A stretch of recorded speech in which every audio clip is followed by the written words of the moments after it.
নমস্কার সকলকে। আমার লাস্ট ব্লগে আপনারা দেখেছিলেন আমার দেশের বাড়ির ব্লগ 1, আর এই ব্লগে থাকছে আমার দেশের বাড়ির পার্ট 2 এর ব্লগটা। চলুন তাহলে দেখে নেওয়া যাক।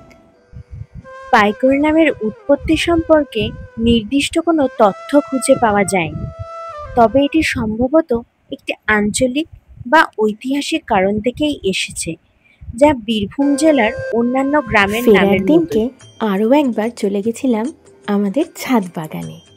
সেখানে সুন্দর সুন্দর ফুলের সাথেও লেবু, বিভিন্ন ধরনের ছোট ছোট ফলের গাছ, লঙ্কা গাছ ইত্যাদি যেন মনটাকে আলাদাই শান্তি দেয়।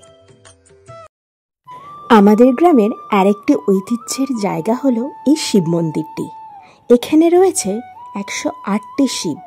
বহু প্রাচীন এবং ঐতিহ্যমণ্ডিত এই মন্দির। আমার পরম সৌভাগ্য হয়েছিল, হয়তো কিছুটা ঠাকুরের ইচ্ছাতেই আমার এই ইচ্ছাটা পূর্ণ হয়েছে। শ্রাবণ মাসের একটি সোমবার আমি ওখানে পুজো দিতে পেরেছি। এটা আমার কাছে পরম একটি পাওয়া।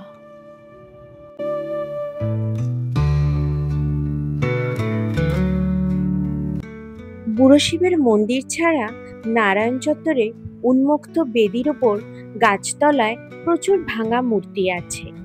তার মধ্যে মুন্ড ভাঙা নৃসিংহ মূর্তি ও কতগুলি দেবী মূর্তি খুবই উল্লেখযোগ্য।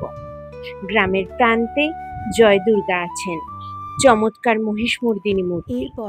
মূর্তিগুলোই অধিকাংশই পাল যুগের, একাদশ-দ্বাদশ শতাব্দীর। মূর্তির সমাবেশ থেকে কোনো বিশেষ ধর্ম সম্প্রদায়ের আধিপত্য সম্বন্ধে স্পষ্ট কিছু বোঝা যায় না।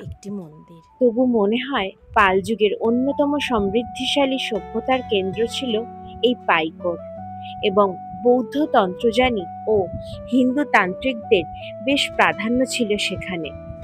ব্রাহ্মণ্য ধর্ম, বৈষ্ণব ধর্ম ও শৈব ধর্মেরও প্রতিপত্তি কম ছিল না। পাল রাজারা নিজেরা বৌদ্ধ হলেও কোনো বিশেষ ধর্ম সম্প্রদায়ের প্রতি যে বিদ্বেষ পরায়ণ ছিলেন না, তার প্রমাণ পাইকরে এখনো পাওয়া যায়।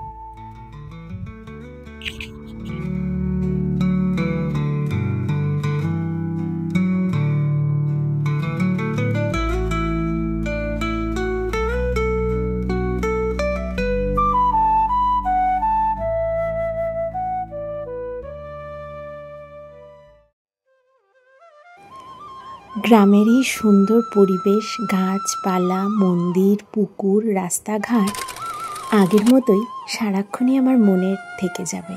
আর আমার মনকে বলবে, আবার কবে যাব, আবার কবে দু চোখ ভরে দেখব আমার নিজের প্রাণের জায়গা, আমার এই সুন্দর গ্রামকে।